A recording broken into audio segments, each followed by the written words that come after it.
Buenas tardes a todos. Ese es el título de mi charla. Cuando me pidieron dar esta charla estaba en una playa en agosto, bastante lejos de aquí, y no me lo pensé mucho. Pensé que este era el tema más interesante del que podía hablar, porque creo que es el misterio más importante que existe hoy en día en física. Y cuando empecé meses después a pensar sobre lo que quería contar, me di cuenta de que es bastante complicado transmitirlo, y en particular transmitir lo que es el origen. Así que voy a dedicar gran parte de la charla al final no a explicar tanto qué es el origen de la materia oscura, sino por qué creemos que existe la materia oscura y qué propiedades tiene. Hablando de playas, me gustaría empezar con tres imágenes que os resultarán más o menos familiares, dependiendo de dónde vengáis. Aquí tenemos una playa que podría ser de cualquier lugar de la costa de España. Aquí tenemos el Monte Everest, y esto que vemos aquí es Saturno. Entonces, estas tres imágenes parece que no tienen nada en común, pero en realidad hay algo que las une detrás, y es el hecho de que todo lo que acabáis de ver está constituido de partículas de lo que llamamos el modelo estándar. El modelo estándar es la teoría con la que describimos los constituyentes de la materia y sus interacciones. Y bueno, como veis es bastante sencillo. Estas son las partículas que contiene. Tiene una serie de quarks, leptones, unas partículas aquí en esta columna vertical que son las que describen las interacciones entre las de la izquierda, y luego está el archiconocido bosón de Higgs. ¿Por qué empiezo para hablar de la materia oscura mostrando el modelo estándar? Porque, como tal vez algunos sabréis, la materia ordinaria, la playa, Saturno, el Everest, cualquier cosa que tenga que ver con nuestra vida cotidiana y nuestra experiencia diaria, solamente constituye el 5% de toda la materia y energía que contiene el universo. Esto es un hecho bastante sorprendente cuando uno lo piensa fríamente, y cabe preguntarse qué es todo lo demás y cómo sabemos que realmente solo el 5% corresponde a partículas del modelo estándar. Hay un 27%, que es lo que llamamos materia oscura, y es el tema principal de esta charla. Y luego hay una parte aún más grande todavía, el 68%, que llamamos energía oscura. Y no podía hablar de la materia oscura sin mencionar la energía oscura, porque, como veis, es también muy importante. A menudo la gente tiende a confundir la una con la otra, y me gustaría también explicar la diferencia. Vamos a empezar con la energía oscura. Esto que se ve aquí es una galaxia, y este punto luminoso que hay aquí abajo es una supernova. Una supernova es una estrella binaria, creemos que son estrellas binarias, que en un momento dado de su vida explotan porque una de las dos componentes de la binaria está comiendo materia de la otra, y va engordando hasta que adquiere tanta masa que no puede soportar la presión de toda esta materia y termina explotando en una explosión muy luminosa que puede llegar a ser tan grande como la luminosidad de la propia galaxia en la que se encuentra, como veis aquí. Entonces, estas supernovas tienen una propiedad muy particular, que es que conocemos su física bastante bien, y esto significa que sabemos la luminosidad que tienen, independientemente de la distancia en la que se encuentren. Este hecho podemos usarlo para calcular a qué distancia se encuentra, simplemente comparando la luz que sabemos que emiten con la luz que recibimos. Bueno, pues gracias a esto sabemos que existe la energía oscura, y se descubrió que el universo no solo está en expansión, que es algo que probablemente sabéis, sino que además se expande de forma acelerada, es decir, que conforme pasa el tiempo se expande más y más rápido. En este momento el universo se está expandiendo, y dentro de un minuto se expandirá un poquitín más rápido que hace un minuto, ¿vale? Para explicar esta expansión existen muchas teorías muy complicadas, pero hay una forma muy sencilla de describirla, y es simplemente añadiendo a las ecuaciones de Einstein, que son estas que hay aquí, que como veis son muy compactas, un pequeño término que es este que hay aquí, ¿vale? Históricamente Einstein escribió este término en sus ecuaciones porque quería que el universo fuera estático, y ajustaba la dinámica global del universo simplemente eligiendo adecuadamente el valor de este número que hay aquí, que se llama lambda. Posteriormente pensó que se había equivocado y llegó a decir que este había sido el error más grande de su carrera científica. Y en realidad, hoy en día, sabemos con estas medidas de supernovas y con otros datos, que no solo no era un error, sino que es necesario para describir el universo.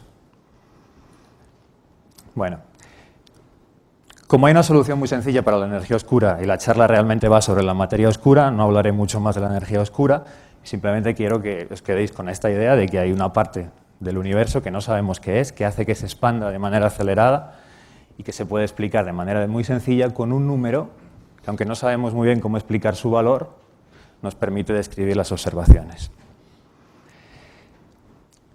Os voy a enseñar una figura de un artículo científico de verdad, digamos, porque querría que entendierais un poco históricamente cómo ha evolucionado en los últimos 30 o 20 años nuestra comprensión de las componentes del universo.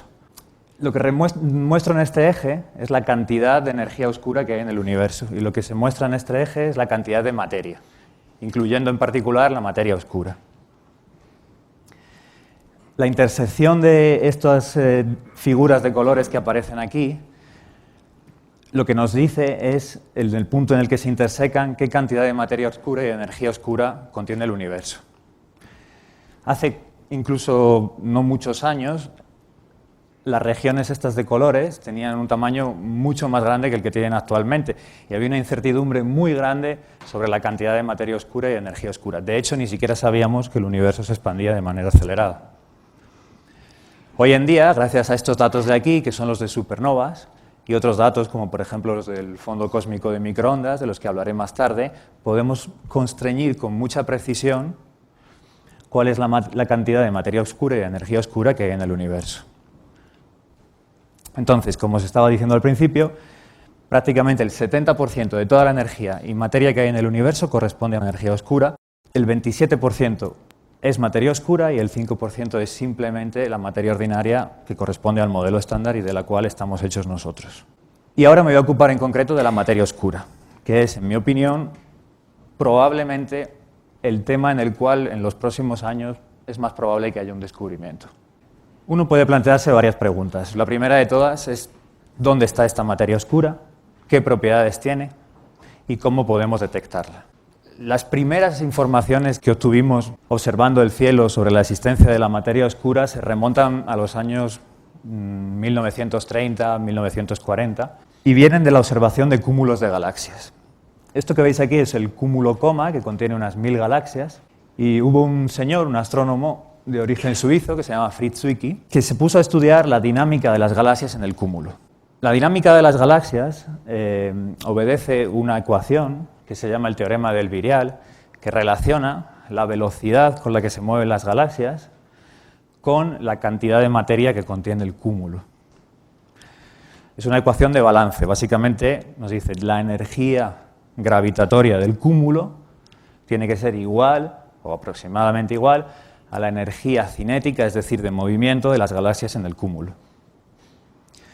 Observando la cantidad de luz que emite el cúmulo, Fritz Zwicky pudo estimar la cantidad de materia que contenía el cúmulo y, por lo tanto, tenía una estimación de la energía gravitatoria que hay en el cúmulo. Pero cuando se puso a medir las velocidades de las galaxias, lo que descubrió es que las galaxias que estaban en los extremos del cúmulo se movían mucho más rápido de lo que deberían moverse con la estimación que había hecho anteriormente sobre la cantidad de materia que contenía el cúmulo. Y haciendo estas cuentas llegó a la conclusión de que el cúmulo debería ser unas 400 veces más masivo de lo que realmente se observaba. Hoy en día sabemos que en realidad esto no es exactamente así, sino que este número que aparece aquí de 400 es demasiado grande para la cantidad de materia que contiene el cúmulo, pero sí que estaba en lo cierto y realmente el cúmulo contiene prácticamente 40 o 50 veces más masa de la que podemos ver. Esta fue la primera vez que se planteó la hipótesis de que existía una materia invisible, pero que se encuentra permeando el universo y, aunque no la podemos observar con nuestros telescopios, sí que es sensible a la gravedad. Es decir, sí que gravita como cualquier otra materia. ¿Cómo hizo Fritz Zwicky para medir la velocidad de las galaxias? Pues lo que hizo fue usar lo que se llama el efecto Doppler. El efecto Doppler es algo que tal vez os resulte familiar, que es la sensación que tenemos cuando, por ejemplo, hay una sirena que se está acercando a nosotros, el tono se vuelve más agudo. Y en cambio, cuando esa sirena se aleja, el tono se vuelve más grave. Eso es porque la longitud de las ondas sonoras que se están moviendo o alejando hacia nosotros se alarga o se acorta en función de la dirección de movimiento del objeto que las está emitiendo. Pues exactamente lo mismo sucede con la luz. Y sabiendo cuál es el acortamiento de la longitud de onda cuando las galaxias se acercan hacia nosotros o cuando se alarga la longitud de la onda que recibimos cuando se mueven alejándose de nosotros, podemos saber a qué velocidad se están moviendo. La misma técnica se puede usar no solo para medir la velocidad con la que se mueven galaxias, sino para medir la velocidad con la que se mueven estrellas dentro de las propias galaxias. Entonces, esta es una imagen de una galaxia, NGC 5457, el nombre no nos importa mucho. Lo que sí nos importa es que contiene muchísimas estrellas. Y con los instrumentos que tenemos hoy en día podemos medir individualmente la velocidad de muchas de estas estrellas. Básicamente apuntamos nuestro telescopio a una estrella y podemos medir su velocidad. Entonces, lo que encontramos es bastante contraintuitivo y no se corresponde con lo que uno se esperaría. Si la materia estuviera distribuida en la galaxia de la misma forma en la que la vemos en la imagen. Lo que la imagen nos dice es que la velocidad de rotación de las estrellas en las galaxias o de los brazos de la galaxia, si queréis, debería disminuir cuanto más lejos está la estrella del centro de la galaxia. Es decir, una estrella que estuviera situada aquí en uno de los brazos externos debería moverse más lentamente que una estrella situada cerca del centro. Eso es lo que indica esta curva, donde aquí represento la distancia desde el centro, en kiloparsecs, y esta es la velocidad, y como veis son velocidades muy altas, son del orden de 100 o 20 kilómetros por segundo. Lo que las observaciones nos dicen es que la velocidad de rotación de las galaxias no obedece esta curva, sino que obedece una curva diferente, que es esta que veis aquí. La velocidad se vuelve más o menos constante, aunque nos vayamos alejando del centro. Esto significa que la galaxia contiene mucha más materia de la que realmente podemos ver con el telescopio. Y la pregunta es, nuevamente, ¿dónde está esa materia? Sucede algo muy parecido que lo que estaba contando antes con el cúmulo de galaxias. Bueno, es importante mencionar aquí que este trabajo, que después fue continuado por muchas personas, fue realizado por primera vez por Vera Cooper Rubin. Cooper era su apellido antes de casarse y Rubin después de casarse. Y mucha gente cree que esta mujer, que murió recientemente, hace unos 3 años creo, debería haber recibido el premio Nobel por este descubrimiento y no lo recibió. Y bueno, me gustaría mencionarlo para que lo sepáis. Entonces ella, en su estimación de la cantidad de materia oscura con respecto a la cantidad de materia ordinaria que contiene el universo, sí que consiguió acercarse mucho al número adecuado, que es este cociente que veis aquí, ¿vale? Esto fue más o menos en los años 70. Ahora bien, cuando la gente se dio cuenta de estas anomalías entre el movimiento de galaxias y el movimiento de los brazos de las galaxias y de las estrellas, se empezaron a plantear que tal vez el origen de estas discrepancias entre las velocidades observadas y la luz recibida tal vez no se explicaba con materia extra, sino modificando las leyes de la gravedad. Hubo quien pensó, bueno, tal vez lo que sucede es que la física que conocemos aquí en la Tierra, la manera en la que la fuerza de la gravedad se comporta en torno a nosotros, no es la misma que sucede a grandes distancias, a las escalas de las galaxias y de los cúmulos de las galaxias. Entonces, esta hipótesis, aunque hay gente que sigue trabajando en ella, hoy en día no es la más aceptada. Y el motivo es que, como veréis, hay muchas observaciones diferentes que nos sugieren que existe la materia oscura y es imposible explicar todas estas observaciones de manera simultánea, modificando las leyes de la gravedad. ¿De acuerdo? Entonces, lo que realmente se piensa hoy en día es que todas las galaxias, como esa que veis ahí, están rodeadas por una cantidad ingente de partículas de materia oscura que se alejan del centro de la galaxia, distancias muy, muy grandes en proporción a las imágenes que tenemos de las galaxias. Entonces, toda esta zona aquí, en torno al centro de la galaxia, esta sería toda la galaxia, la llamamos halo galáctico y creemos que es un conjunto de partículas de materia oscura. Y algo muy parecido creemos que sucede con los cúmulos de galaxias.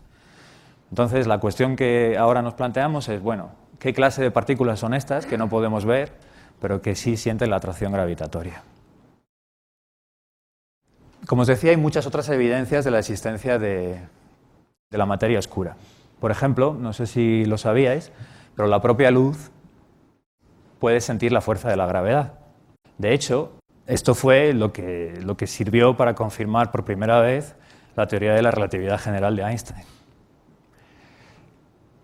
Si tenemos un objeto muy masivo que se encuentra entre nosotros, aquí donde está el telescopio, y una estrella, la luz no viaja por lo que llamaríamos la línea recta entre nosotros y la estrella, sino que se curva en torno a este objeto tan masivo. Aquí en esta sala, obviamente, no podemos observar este efecto porque no tenemos ningún objeto tan masivo como una estrella, pero sí que se puede ver esto en observaciones astronómicas. Un ejemplo de ello es esta imagen que tenéis aquí. Esto que veis aquí son dos galaxias, una que está al lado de la otra, y este anillo que veis alrededor no son galaxias que han decidido todas ponerse en torno a las dos que están en el medio, sino que son un mismo objeto que se encuentra detrás de ellas, del que vemos múltiples imágenes, precisamente debido a este efecto de lente gravitacional que estaba describiendo hace un momento. Bueno, pues, ¿qué sucede? Si tenemos la galaxia, pero la galaxia no está sola, sino que además está rodeada de un halo de materia oscura, como el que estaba describiendo antes, entonces la curvatura de la luz, cuando viaja desde una estrella o desde una galaxia hasta nosotros, va a ser diferente que si la galaxia estuviera desnuda, sin materia oscura. Y gracias a este efecto tenemos una nueva evidencia de que existe materia oscura, y además no solamente sabemos que hay materia oscura, sino que podemos también medir la cantidad de ella que hay en el universo. Y nuevamente ese número coincide con las estimaciones anteriores de la rotación de las galaxias y del movimiento de las galaxias en cúmulos. Os voy a poner otro ejemplo también, si queréis, de lente gravitacional. Lo que vemos aquí son muchas imágenes de galaxias, algunas de las cuales son imágenes múltiples también porque se producen ejemplos de lentes. Y esto que hay aquí es lo que se llama el cúmulo Bala, que se descubrió hace unos años y tiene una propiedad muy particular que es que realmente es un cúmulo compuesto de dos cúmulos de galaxias distintos que se encuentran en colisión. Uno viene por aquí por la izquierda y otro por la derecha. Entonces, las imágenes que obtenemos de este cúmulo son de dos tipos. Unas son en el rango óptico, es decir, el rango de la luz usual con la que nosotros vemos, pero también podemos observar el cúmulo en rayos X, ¿vale?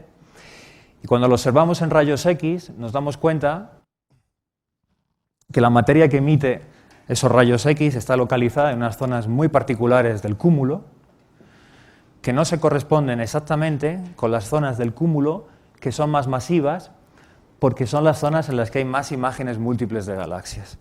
Eso significa que la materia que emite la radiación de los rayos X no es la misma que la que está produciendo las lentes gravitacionales. Entonces, en el pequeño vídeo que os voy a mostrar ahora en un momento, lo que vais a ver es dónde se sitúa la materia que emite los rayos X y dónde se sitúa la materia oscura en el cúmulo. Bueno, esta zona naranja, rosa o naranja es la zona donde se encuentra la materia que emite los rayos X, y la zona azul es donde os decía que hay muchas imágenes múltiples de galaxias, es donde creemos que se encuentra la materia oscura, que es la que realmente produce estas imágenes múltiples. Entonces, lo que está pasando aquí es lo que os comentaba hace un momento, que son dos cúmulos de galaxias que chocan frontalmente, y mientras que la dinámica de la materia está afectada no solo por la atracción gravitatoria entre las partículas, sino también por la fricción que sufren cuando colisionan unas con otras, la materia oscura se queda como rezagada precisamente porque no tiene este efecto de fricción que sí que tiene la materia ordinaria. Entonces, esta es otra de las evidencias de que la materia oscura sí que siente la fuerza gravitacional, pero no interacciona como el resto de las partículas del modelo estándar. Es decir, en concreto, la materia oscura no tiene interacciones electromagnéticas. Y aquí tenéis una foto del cúmulo en todo su esplendor. Bueno, de momento se ha hablado de dos propiedades de la materia oscura que son muy importantes para entenderla. Una de ellas es que siente la fuerza gravitacional y la otra es que no tiene interacciones electromagnéticas. Y este es el motivo por el que no podemos verla. Pero hay otra propiedad también muy importante, y es que decimos que la materia oscura tiene que ser pesada. Aunque realmente lo que deberíamos decir es que es una materia fría o lenta. ¿Por qué decimos esto? Porque hemos comprobado que la materia oscura es necesaria para formar la cantidad de galaxias y para entender la estructura que tienen. Si la materia oscura no fuera lo suficientemente pesada y lo suficientemente abundante, se movería de manera más rápida. Eso significaría que formar galaxias es mucho más difícil, porque si tenemos objetos que se mueven rápidamente, resulta más complicado que se queden ligados gracias a las fuerzas gravitacionales. Hay una analogía muy sencilla, que es si este señor que está aquí intenta poner un balón en órbita dándole una patada desde la Tierra. Bueno, va a necesitar mucha energía para poner el balón en órbita, y esa energía tiene que vencer la atracción gravitacional de la Tierra. Si el balón lo pusiera en órbita y se moviera muy rápido, conseguiría desligar el balón de la Tierra. En este sentido es en el que decimos que la materia oscura es fría, porque cuando pensáis en un gas, el gas está frío o caliente dependiendo de la energía cinética, es decir, de la velocidad con la que se mueven las partículas del gas. Pues algo muy parecido pasa con la materia oscura. Bueno, por último, quería mencionaros también una evidencia muy importante sobre la existencia de la materia oscura, que es la radiación del fondo cósmico de microondas, de la que me imagino que habéis hablado.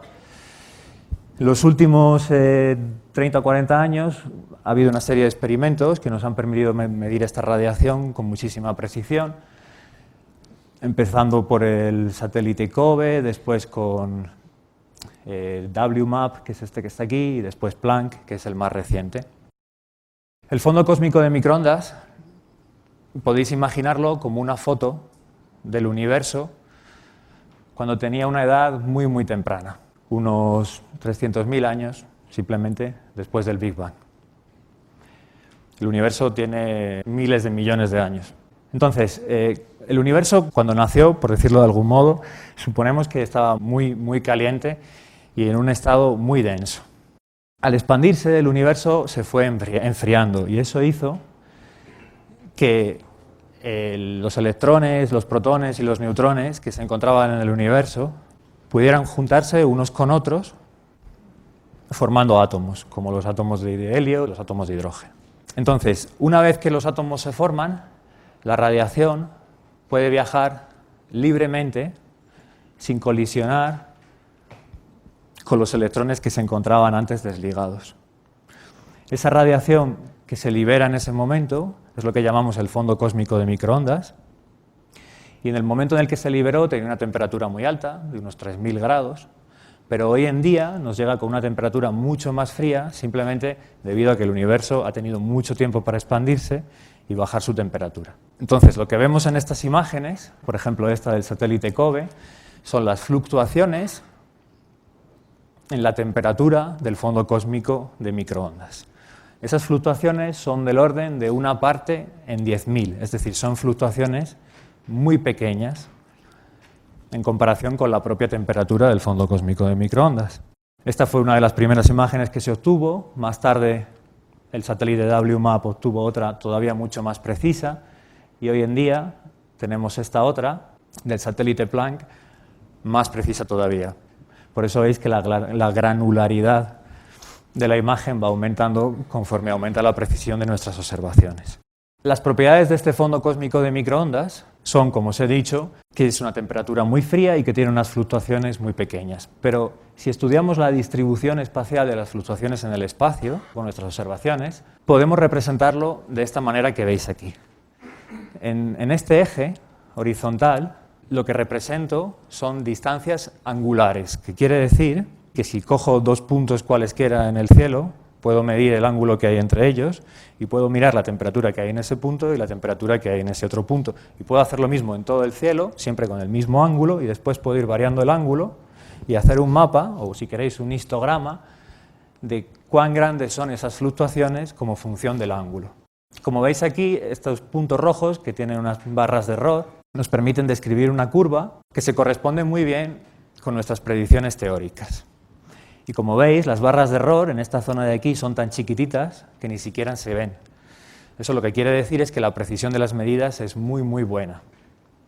¿Qué tiene que ver todo esto con la materia oscura? Bueno, pues lo que tiene que ver es que la forma precisa que tiene esta curva viene determinada justamente por la cantidad de materia oscura que hay en el universo.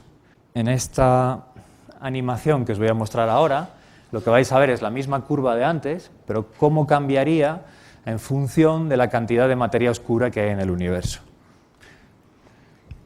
Esta barra rosa, que sube y baja, lo que nos da es justamente la cantidad de materia oscura. Y como veis, la altura de los distintos picos de la curva depende mucho de la cantidad de materia oscura. Si como hemos medido con mucha precisión la forma de esta curva, podemos tener una medida muy buena de la cantidad de materia oscura. Y nuevamente, esa medida nos dice que la materia oscura es unas 5 veces más abundante que la materia ordinaria. Resumiendo, tenemos un montón de observaciones astronómicas o cosmológicas que nos indican que la materia oscura existe. Y el candidato que ha sido más popular hasta el momento para entender qué puede ser la materia oscura es lo que llamamos WIMPs en inglés, que significa Weakly Interacting Massive Particles. En español sería partículas masivas que interaccionan débilmente. Tienen que ser masivas por lo que os explicaba antes de que es necesario para poder formar las estructuras que vemos en el universo. Y lo de que interactúan débilmente simplemente es el hecho de que no podemos observarlas porque no tienen interacciones electromagnéticas. ¿De acuerdo? Entonces, bueno, hay un montón de candidatos posibles para este tipo de partículas y todas ellas son distintas extensiones del modelo estándar del que os hablaba al principio de la charla. El problema es que muchas de estas partículas no vienen por sí solas, sino que cuando intentamos extender el modelo estándar de manera consistente con el resto de la física que conocemos, necesitamos añadir no solo una partícula de materia oscura, sino generalmente todo un nuevo sector de partículas, que es lo que llamamos en español suena un poco raro, pero lo que llamamos el sector oscuro. Entonces, algunas de las ideas que se han usado para extender el modelo estándar son la supersimetría, o incluso la posibilidad de que pudiera haber dimensiones extra, muy pequeñitas, más allá de las 4 que podemos ver, o las 4 quiero decir, las 3 espaciales y el tiempo que experimentamos en nuestra vida diaria. ¿De acuerdo? Lo que es muy interesante de todo esto es que esta zona nueva, que podría explicar la materia oscura, no se encuentra completamente aislada del modelo estándar, sino que en la mayor parte de las teorías, y de hecho para explicar la existencia de estas partículas, es necesario que exista una conexión entre ambas partes, unas interacciones, igual que las interacciones del modelo estándar nos explican cómo interaccionan las distintas partículas del modelo estándar, hay unas interacciones que podrían conectar las partículas de materia oscura con el propio modelo estándar, y esto nos permite buscar estas partículas de materia oscura de distintas maneras. Una de ellas, por ejemplo, es realizando colisiones de partículas, estas sí del modelo estándar, en colisionadores de partículas como el que hay en el CERN. Otra posibilidad es estudiar colisiones de partículas de materia oscura con partículas del modelo estándar, y para hacer eso lo que tenemos que hacer es colocar nuestro experimento en una zona que se encuentre muy aislada de cualquier otro tipo de interacciones, normalmente bajo tierra a mucha profundidad. En realidad, si realmente las partículas de materia oscura son este tipo de WIMPs de las que estoy hablando, ahora mismo nosotros estaríamos siendo atravesados por millones y millones de partículas de estas por minuto. Realmente no nos damos cuenta de ello, porque interaccionan muy poquito, pero hay una probabilidad muy pequeña de que lo hagan. Entonces, si esperamos un tiempo suficientemente largo y tenemos un detector suficientemente aislado, sí que podríamos detectarlas, ¿de acuerdo? Y hay otra forma de hacerlo, que es estudiando colisiones o aniquilaciones de partículas de materia oscura consigo mismas. Entonces, estas aniquilaciones podrían darnos lugar a partículas del modelo estándar, en particular a fotones que podríamos detectar en forma de rayos gamma o rayos X. Y para eso lo que tenemos son satélites, como este que os ilustro aquí, dando vueltas en torno a la Tierra, intentando captar esta radiación, y la parte complicada de todo esto es separarla de otras fuentes de radiación, de rayos X o de rayos gamma que podamos tener. Bueno, y en la parte que queda de la charla quisiera hablarlos de un tipo o de un candidato de materia oscura que no tiene nada que ver con estas WIMPs de las que os he hablado hasta el momento, de estas partículas masivas que interaccionan débilmente, sino que es una idea muy antigua y tiene que ver con los agujeros negros. Alguien podría preguntarse, bueno, ¿por qué la materia oscura no podría estar hecha de agujeros negros? Los agujeros negros, como sabéis, son unos objetos muy densos, muy masivos. Son tan densos y tan masivos que no dejan escapar ni siquiera la luz que se acerca lo suficientemente a ellos. Esto podría ser una partícula, si queréis, de materia oscura, porque tiene propiedades muy parecidas a las WIMPs. Es imposible que lo veamos y no tiene las interacciones normales del modelo estándar. Entonces, esta es una idea muy antigua. La imagen usual de la formación de un agujero negro es algo parecido a lo que muestro en esta imagen, es de una estrella que adquiere material de otra estrella que pasa por allí cerca, va engordando, va engordando, va engordando, hasta que se vuelve suficientemente masiva como para colapsar formando un agujero negro. Esto es lo que llamaríamos un agujero negro astrofísico. Pero existe otra forma en la que es posible que pudieran formarse agujeros negros. Y esta forma se le ocurrió a Stephen Hawking en los años 70. Como he dicho, un agujero negro es un objeto muy masivo y muy compacto. Si por algún motivo, en un determinado instante del tiempo, consiguiéramos acumular en un espacio muy pequeño una cantidad suficiente de materia o de energía, toda esa materia y esa energía colapsaría y formaría un agujero negro. De hecho, es posible formar, según este argumento, agujeros negros de masas y tamaños muy distintos. Un agujero negro que tuviera la masa del Sol tendría un radio de 3 kilómetros. Pero un agujero negro que tuviera 10 a la menos 16 veces la masa del Sol, es decir, que fuera mucho, mucho, mucho más ligero que el Sol, podría tener las dimensiones de un átomo. Este tipo de agujeros negros se consideran hoy en día un posible candidato de materia oscura. El problema es encontrar una buena explicación para entender cómo han podido formarse. Bueno, pues esta explicación, que es lo que le faltaba a Stephen Hawking cuando propuso esta idea de los agujeros negros que se llaman primordiales, podría venir de lo que llamamos la inflación cosmológica. Os dije al principio de la charla que sabemos que el universo se está expandiendo y se está expandiendo de forma acelerada. Pues bien, creemos que eso no es algo que esté ocurriendo solamente hoy en día, sino que también sucedió en el pasado, justo después, si queréis, del nacimiento del universo. Entonces, esto es lo que se representa en esta figura, esta zona de aquí, donde veis que el tamaño del universo cambia muy rápidamente, es lo que llamamos la inflación. primordial o la inflación cosmológica. Creemos que esta inflación se produjo porque observando el cielo vemos que el universo es muy homogéneo y muy isótropo en todas las direcciones. Si intentamos hacer correr la película de la evolución del universo hacia atrás en el tiempo, esta homogeneidad y esta isotropía del universo que observamos no podemos entenderla con la teoría usual del Big Bang. ¿Por qué? Porque regiones que están muy separadas en el cielo tienen un aspecto muy parecido, tienen unas propiedades físicas y una temperatura, una manera en la que las galaxias se encuentran distribuidas que es muy semejante. Y para que se produzca esta coincidencia a distancias tan grandes, es necesario que esas regiones del universo que hoy en día se encuentran tan alejadas hayan estado en el pasado en contacto causal para que puedan adquirir las mismas propiedades. Pues bien, con la teoría del Big Bang esto no es posible.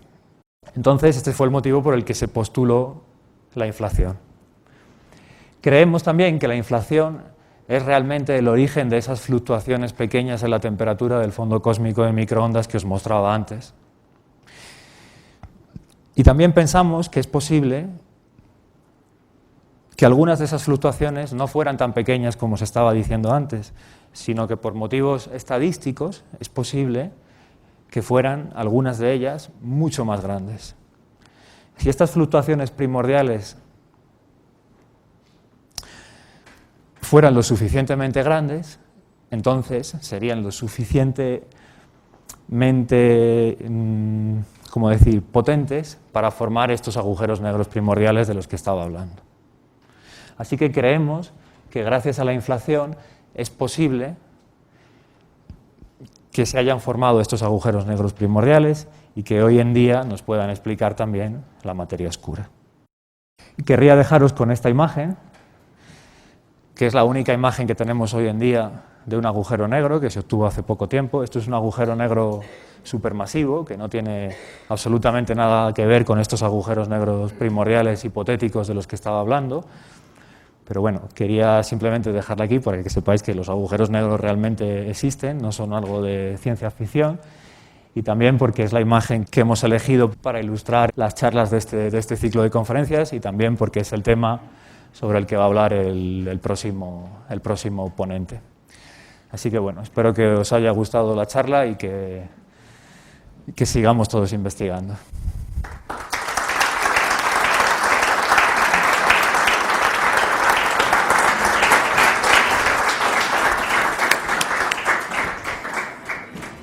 Gracias por esta charla tan interesante y estoy seguro de que va a haber muchas preguntas.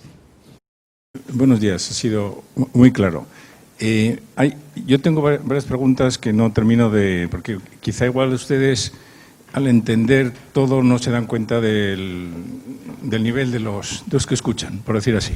Entonces, sí. Claro, cuando se habla de la masa no oscura, yo estoy pensando, por ejemplo, en el sistema solar.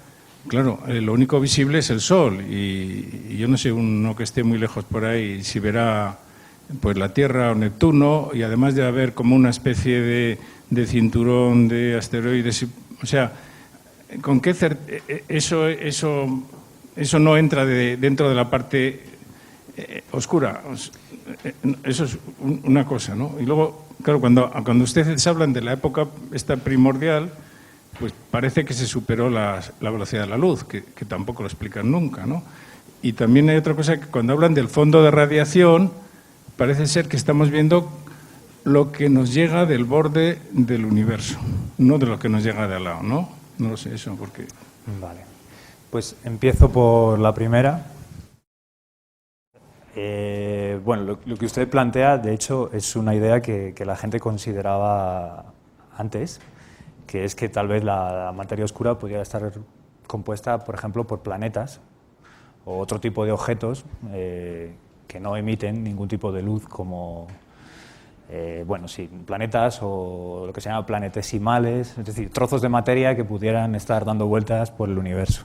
El problema de eso es que la materia oscura no solo tiene que ser, como he dicho, fría, tener esta serie de propiedades de las que he hablado, sino que también se tiene que formar suficientemente pronto en la historia del universo, porque tiene que explicar una serie de observaciones que son muy distintas, y en particular tenemos esta del fondo cósmico de microondas. Entonces, eso no es posible explicarlo, con, por ejemplo, suponiendo que estuviera hecha de planetas, porque en ese momento pues, todavía no los teníamos, los planetas.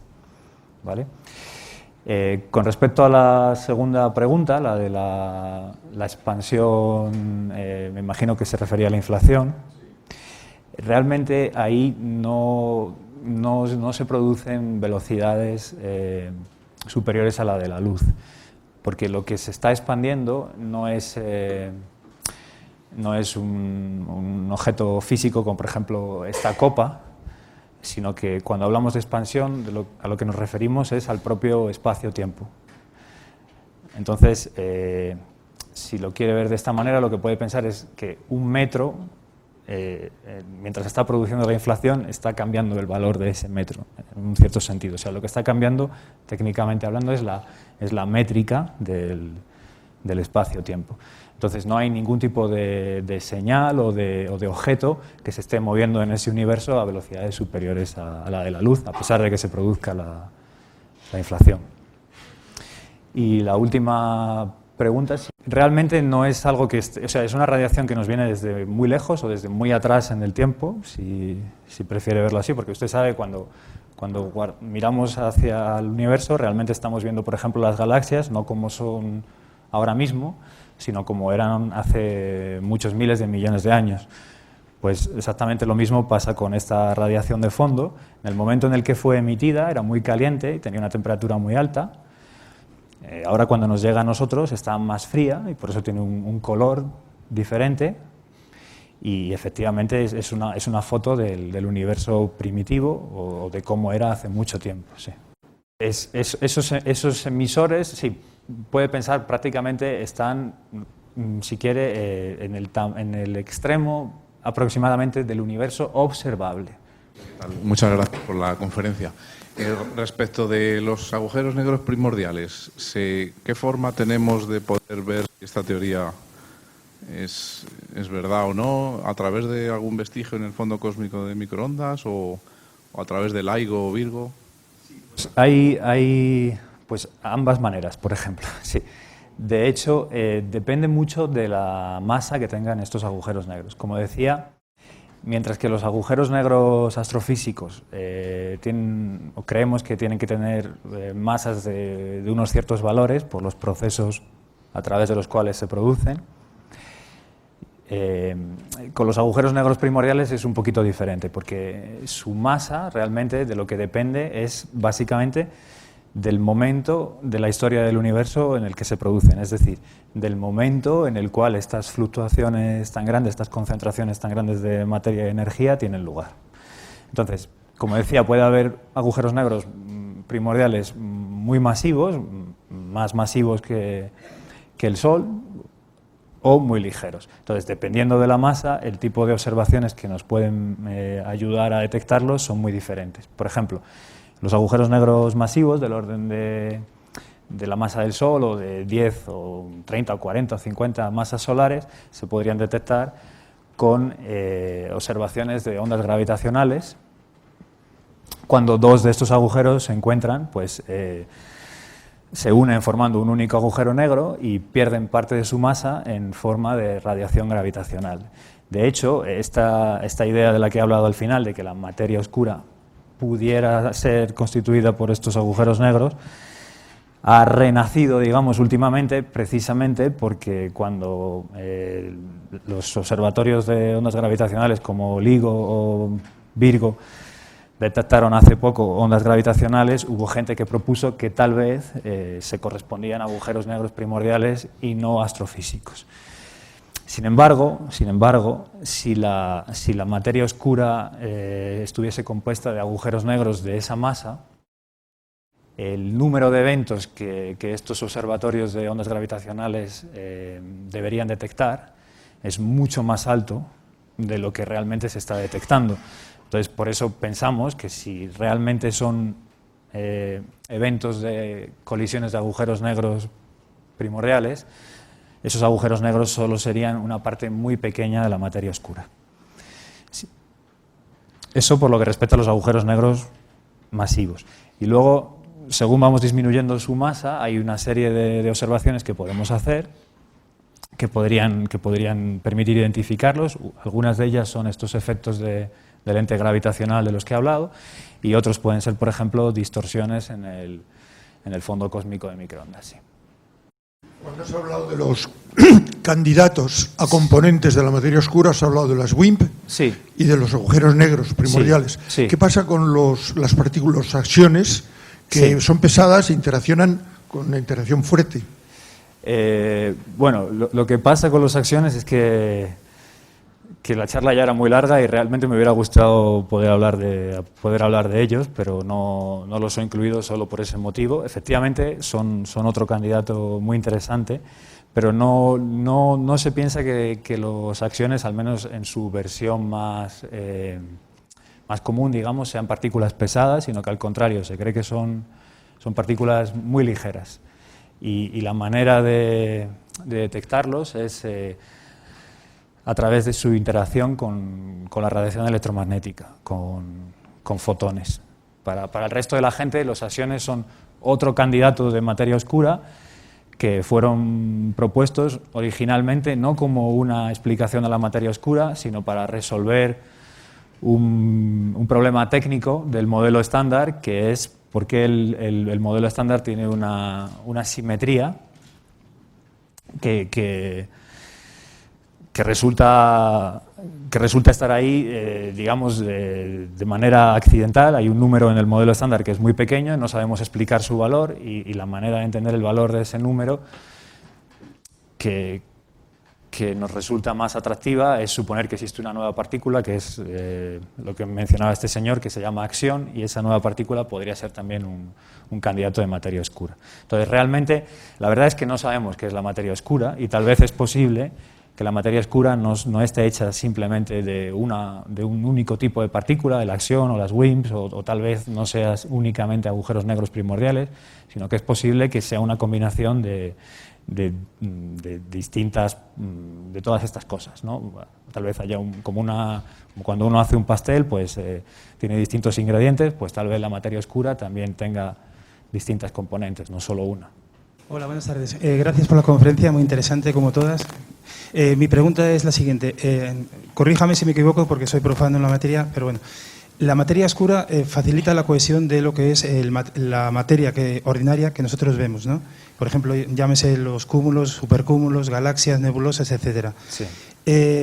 Por otro lado, tenemos que el universo se está expandiendo y encima de forma acelerada, que ahí yo creo que interviene es la energía oscura, ¿no? Sí. Es como contradictorio, la energía por un lado y luego la materia por otro. ¿No viola ahí lo que es el principio de equivalencia masa-energía de la relatividad? Gracias. Vale. No hay tal problema. Realmente lo que sucede es que cuando se forma una galaxia, por ejemplo, lo que decimos es que digamos su comportamiento se desacopla en un cierto sentido de esa evolución acelerada del universo de manera global, ¿no? Lo que pensamos es que, y realmente lo que sucede es que la dinámica de la galaxia se puede describir sin muy buena aproximación, sin tener en cuenta la expansión acelerada debido a la energía oscura. Entonces no se produce ningún tipo de violación del principio de equivalencia ni nada parecido, ¿no? Enhorabuena y gracias por su conferencia, porque el argumento no es sencillo, incluso por lo que veo por gente muy, muy cercana al mundo de la física, sino directamente físicos. Yo no soy físico y entonces le quiero preguntar, si lo tiene bien, algo que probablemente es una banalidad. Mientras la teoría especial de la relatividad relacionó claramente energía y materia, no es posible, me imagino que habrá ocurrido, algún tipo de relación entre materia oscura y energía oscura con una relatividad que no contemple la energía electromagnética? Gracias. Que no contemple la energía electromagnética. Sí, porque todo oscuro. Si es oscuro no hay electricidad, no hay fotones. Sí. A mi humilde entender. Y entonces, y lo digo de verdad, es decir, ya sé que probablemente estoy hablando de una forma bastante estrafalaria por gente acostumbrada a argumentos mucho más concretos. Pero siempre me ha parecido que el gran misterio de la materia oscura y de la energía oscura es algo que puede asimilarse a lo que Einstein descubrió con la relatividad general, que es la relación entre materia y energía, pero visible de alguna forma. Bueno, realmente, Gracias. Si me permite, voy a una de las transparencias que tenía al principio, que no pensé que me iba a ser tan útil, pero ahora veo que sí, que es esta de aquí. Estas son las ecuaciones de Einstein. Entonces, en la parte izquierda de las ecuaciones, estos símbolos lo que representan son la geometría, por ejemplo, la geometría del universo. Y en la parte de la derecha lo que tenemos es la materia. Entonces, lo que nos dice la ecuación es que tiene que haber un balance entre la dinámica del propio universo como un todo y la materia que contiene. Pero esta ecuación no hace ningún tipo de selección ni de preferencia entre materia que sea luminosa o no sea luminosa. Todo eso está ahí en la parte de la derecha y, bueno, es igualmente válida tanto para la materia oscura como para la materia ordinaria e incluso para la energía oscura, que, como decía, se puede añadir a la ecuación simplemente con un término tan sencillo como ese. Sí, buenas tardes. Quería saber si interacciona la materia oscura entre sí. Es decir, ¿podría haber planetas oscuros, por así decirlo? Creemos que no. Creemos que no. Hay gente que ha propuesto incluso estrellas de materia oscura, que podría ser el equivalente de lo que está hablando usted, pero son teorías un poco exóticas, digamos. Entonces, pensamos en los modelos más comunes de materia oscura, creemos que esto no es posible. Si se dice que son partículas la materia oscura, entre ellas no hay interacción. Es decir, parece como un poco extraño, partículas y no hay interacción entre ellas. Sí pueden interaccionar, pero interaccionan de manera muy débil, no lo suficientemente fuerte como para poder formar átomos o objetos más grandes.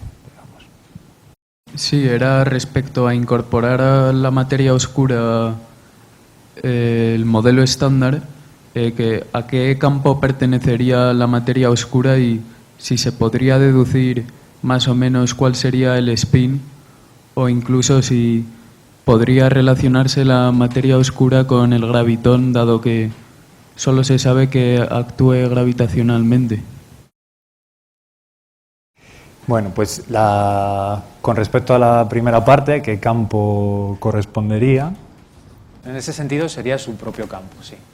En cuanto al spin, pues el spin, para los que no lo sepan, es un número cuántico, igual que puede ser, por ejemplo, la carga de las partículas. Pues no sabemos qué spin tiene la materia oscura, podría tener spin cero, es decir, ser un bosón, o podría ser un fermión también, no lo sabemos, hay distintas teorías. Y la última pregunta, ¿cuál era? Perdona. Pues hay modelos en los cuales sí, por ejemplo, hay modelos supersimétricos en los cuales la materia oscura podría ser precisamente la superpartícula, si quieres, del gravitón. Hola, muy buenas. Yo te quería preguntar de los agujeros negros primordiales, porque Sí. tenía entendido que por la reacción Hawking, cuanto más pequeño era un agujero negro, más rápido se evaporaba. Sí. Entonces, desde el principio del universo, ¿cómo han llegado hasta nosotros? Y entonces eso limita el tamaño del del agujero negro, y si esos agujeros negros son partículas oscuras y nos están atravesando, ¿habría alguna manera de detectarlos especialmente? O... Pues sí, lo que dices es correcto. Los agujeros negros primordiales muy, muy ligeros simplemente no llegan hasta hoy en día. Se evaporan antes y desaparecen en su mayor parte, en el caso de que se hayan formado. Entonces eso efectivamente pone un límite inferior a la masa que pueden tener los agujeros negros primordiales que pudieran explicar la materia oscura. Una masa muy, muy pequeña. Y bueno, a pesar de que son muy pequeños, sigue siendo una masa muy grande en comparación con la masa de una partícula elemental. Entonces el número de agujeros negros que tendríamos aquí en el entorno, digamos, sigue siendo, o sea, sería mucho más pequeño que el de, por ejemplo, el de WIMPs. Entonces no es tan sencillo detectarlos, digamos, con experimentos locales. Hola, gracias por la conferencia. Yo quería preguntar sobre los agujeros negros primordiales, que has dicho que se formaban por la inflación. Entonces era a ver si podías explicar esto un poco más, porque a lo mejor puedo entender que una de estas fluctuaciones genera un agujero negro y la inflación lo que puede favorecer es que al expandirse muy rápido el universo, no todos los agujeros negros les da tiempo a colapsar y pueden sobrevivir. No sé si era esto lo que querías decir o es realmente que la inflación genera los agujeros negros. Pues sí, realmente lo que quería decir es que el origen, finalmente volvemos al origen, de esas fluctuaciones que pudieran haber producido agujeros negros primordiales, sí tienen un origen inflacionario. O sea, la inflación es un proceso que dura muy poco tiempo, pero tiene una determinada duración en el tiempo. Y bueno, los primeros instantes de la inflación que podemos observar, en particular con el fondo cósmico de microondas, dan lugar a fluctuaciones muy pequeñitas de la temperatura del fondo cósmico de microondas, pero también de lo que llamamos la métrica del universo. Son fluctuaciones cuánticas. Entonces, esas fluctuaciones que corresponden al fondo cósmico de microondas sabemos que son pequeñas, pero en un instante posterior de la inflación, esas fluctuaciones no tienen por qué ser tan pequeñas como las del fondo cósmico de microondas. Y esas son las que pensamos que podrían haber dado lugar a estos agujeros negros primordiales. Y el tamaño que tienen, en principio, no tiene por qué guardar ninguna relación con las que observamos con el fondo cósmico de microondas. Podrían ser mucho más grandes. Y si fueran mucho más grandes, pues sí que podrían haber dado lugar al colapso de agujeros negros de manera muy abundante. No sé si esto aclara un poco las cosas o no. Un poco. Bueno, pues si no hay más preguntas, damos las gracias a Guillermo por esta charla tan interesante.